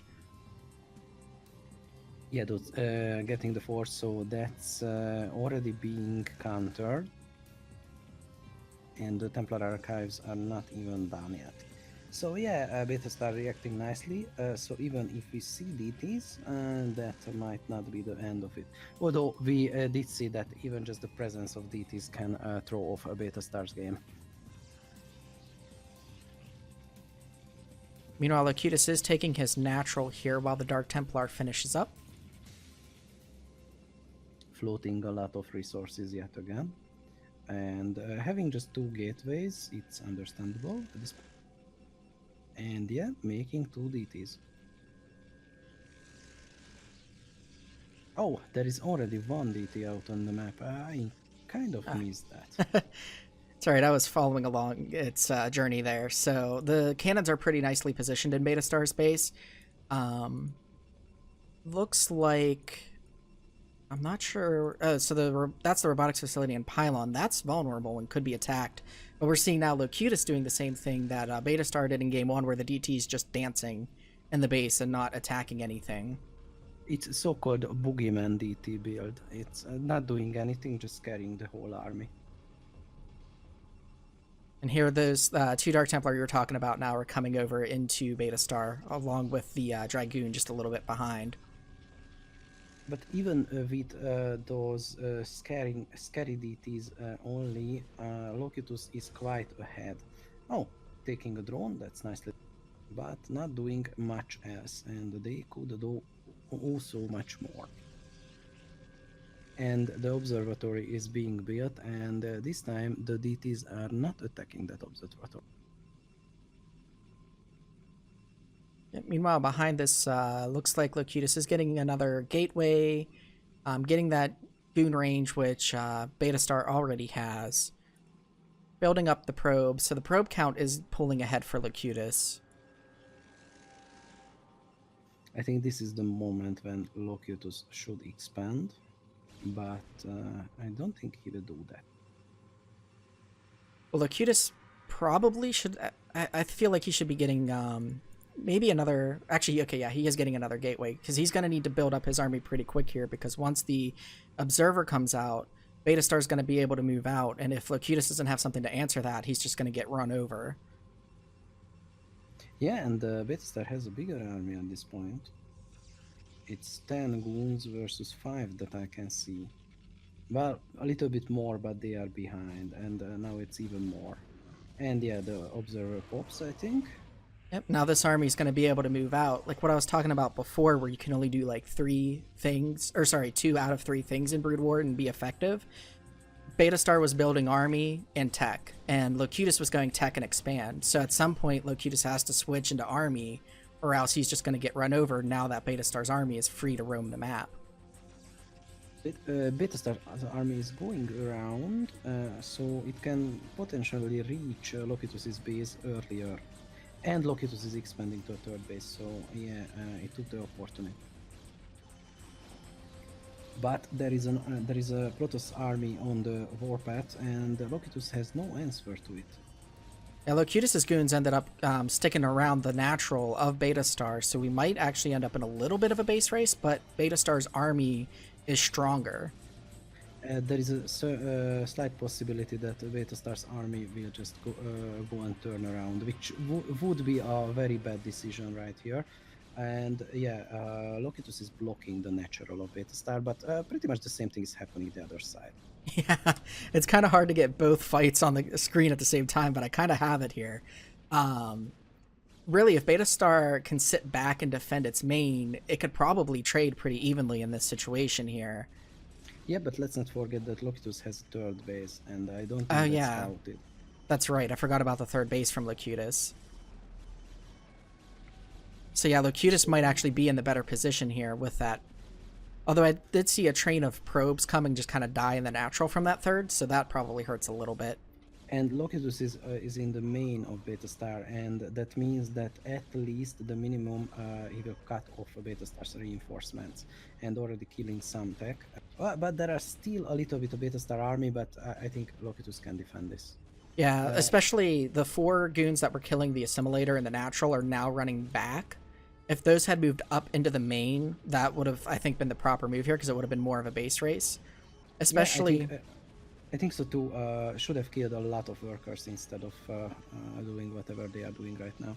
Yeah, the cannons that were built to protect against the DTs did help with defending against Locutus's army, but Locutus is able to stabilize now too, with a base already built, since it had that third in advance. Strangely enough, Beta Star is ahead in workers. But Beta Star has an oversaturated main base, and the natural is not up yet. So economically, I think Locutus is still a little bit ahead, but certainly in a better position to maneuver from. But yet again, Beta Star somehow has a bigger army, and Locutus should be worried about that. And also making probes. Locutus should bring up the economy as fast as he can. And both players are sitting on 5 gateways. I think something that is causing Locutus some issues is I noticed there's these 2 probes that are dancing on the high ground in the bottom left corner. I think they were trying to path to that third base, but because of the blocking minerals there, they kind of got stuck and never made it to that third base to mine. That's very likely, as we see the unit waypoint list is full error pop-up, and I think that those probes are causing that. It is weird that we have that error pop-up in our replay. I'm actually not having those pop up, so you must. That's interesting. You must be getting the errors from one of the players, and I'm not getting that.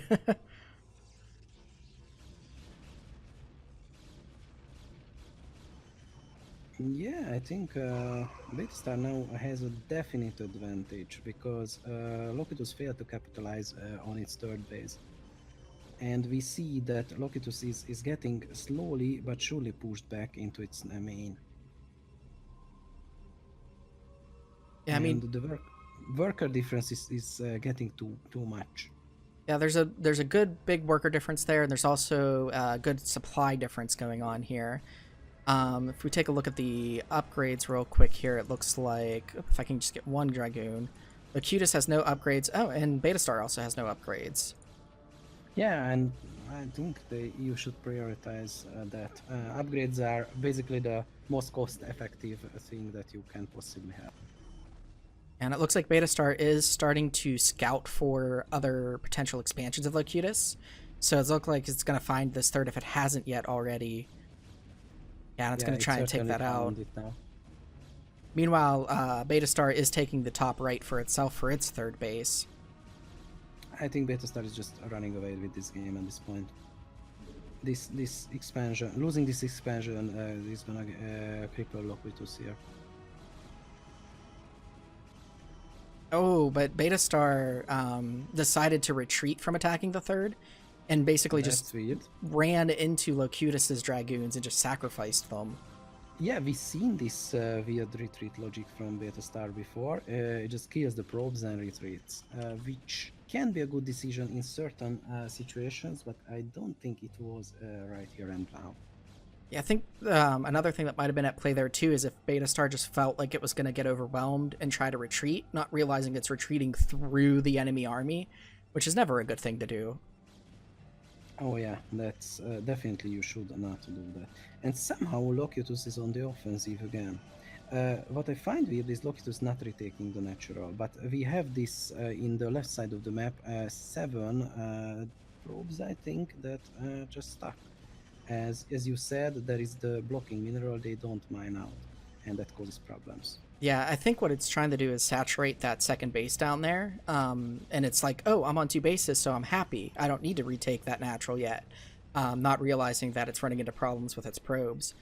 And I think what allowed Locutus to take this push here was just that loss of Dragoons when Beta Star tried to run out from that second base.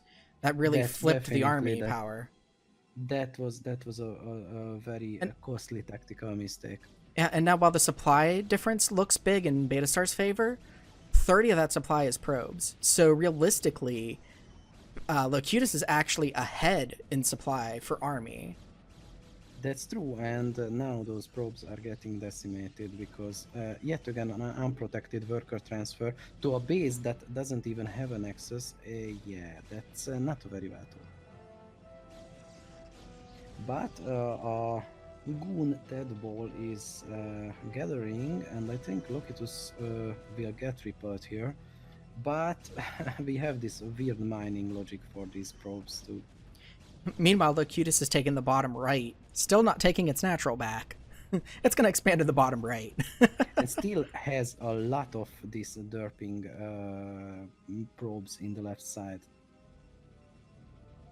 So a little bit of potato is in effect.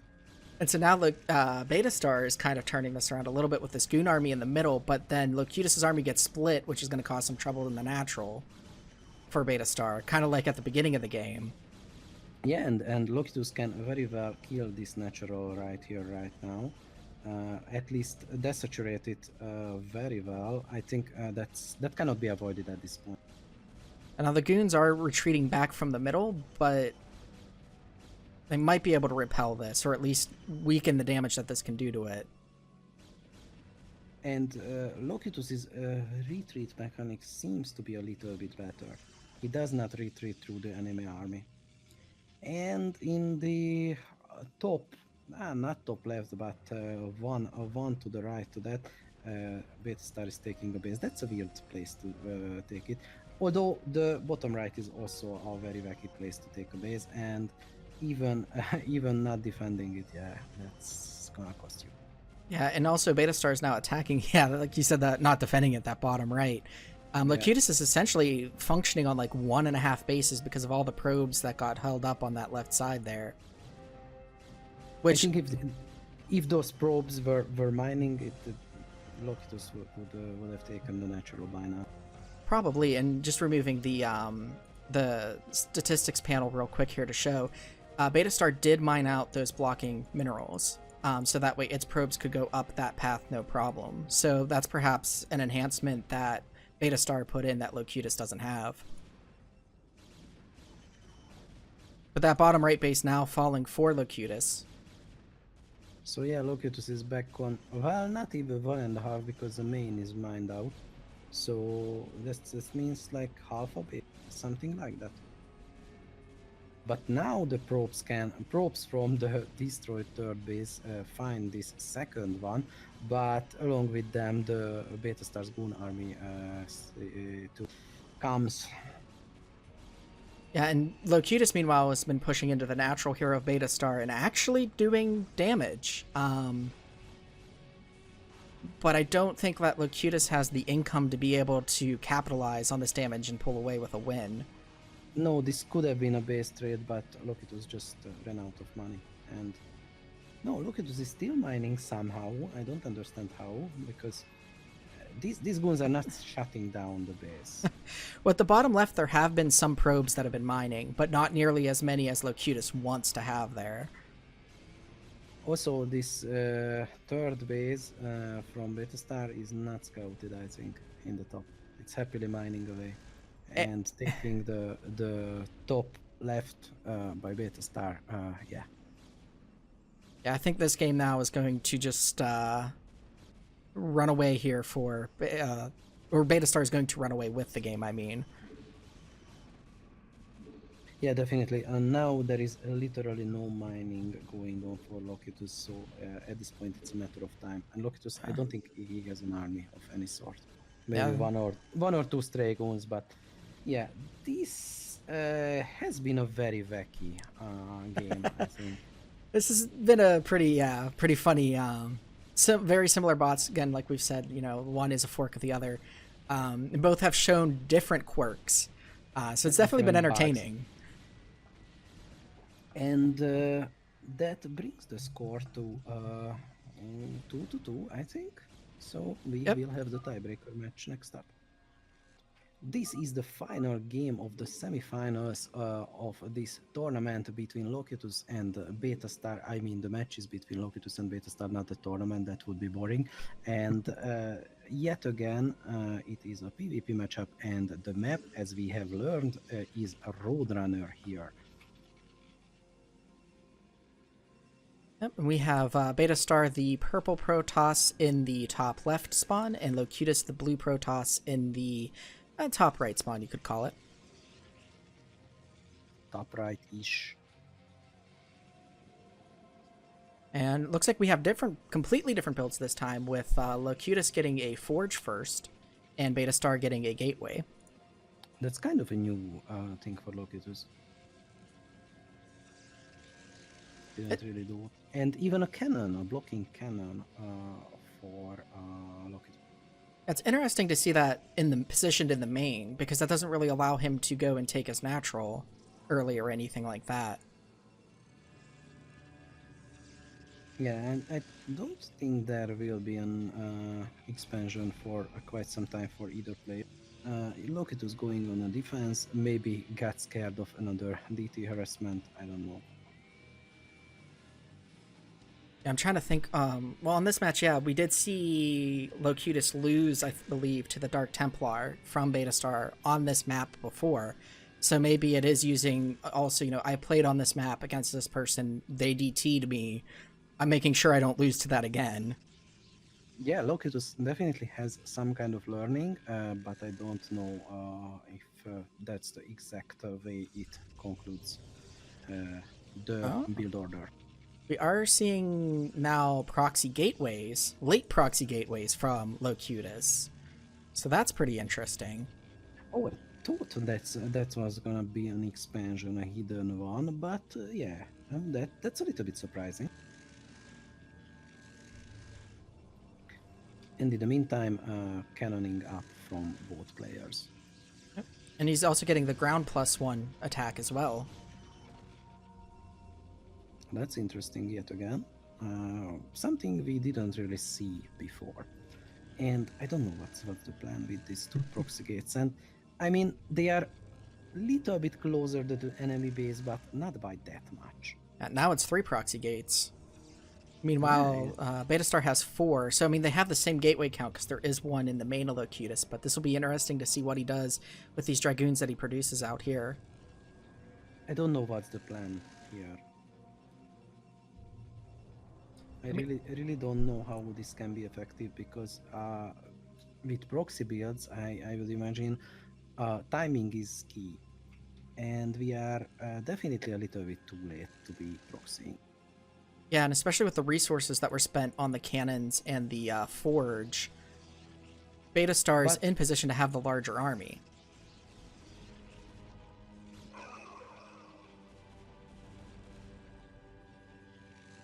And I think when +1 hits, Locutus will move out. I think that's what Locutus is waiting for. Yep, and as it finishes, they are moving out. And indeed, he moves out. Well, the goons started moving somewhere. Oh, they're blocked. Maybe they're stuck. Oh my. The building positioning is blocking them from taking the path they want to. Oh no. That's just advanced potato. Meanwhile, Beta Star has broken the front and is moving in. That is so unfortunate to see. You get to game 5 and then you want to do something completely different to throw off your opponent. But if I said to you that the game was lost due to units being blocked in their movement, and you get one guess which unit was that? The Dragoon. Hands down, like 99% would guess it would that it was the goons. Well, that's kind of sad to see, to be honest. Yeah, that's very unfortunate. If it had not got that third gateway, or if it had placed it slightly different, this would have been a completely different game, probably a base race. But instead, now it's just up to Beta Star to clean up this main and then clean up the little bit of proxying that had been done here. And if Beta Star wins this game, that means that Beta Star advances to the finals. Very And, well played games yeah. by Beta Star, though. I mean, I know we're lamenting Locutus losing because of this little derp here, but Beta Star has played strong in this matchup. Yeah, not to take away from Beta Star's achievements. That's definitely true. It's not just Locutus lost. It's Beta Star won, and give credit. Let's give credit where credit is due. Yeah, now we just have to... The army is struggling to find... It's like, what is going on? Why have I not won? Where are these units? They can't possibly be next to my base. That would be ridiculous, sir. And maybe we will. Now he's eventually found it. find it. And since Locutus can't replenish its army, it's just a matter of time at this point. Yeah, so I'm going to leave this on the faster speed here for that reason. Yeah, I think that's a wise choice. And Locutus, I think, even trades very favorably here from the high ground, but this is a desperate last stand and ultimately futile. And GG for Beta Star, moving on to the finals. Hello, sorry for the interruption. This is Nightcat in post, editing the cast you're watching now. We were a little overzealous in our claim at the beginning that this would be the rest of the games for the tournament. Rest assured, we have the rest of the tournament recorded, and the next cast will be the end of the 2019 tournament. The runtime for this is almost 2 hours, so we felt we need to cut this into 2 parts. I hope that you've enjoyed the first part of the finals broadcast, as it was our first time doing 2 casters at once, and it was a lot of fun. I hope to see you for the finals, for the final part coming out soon. Until then, My life for ire.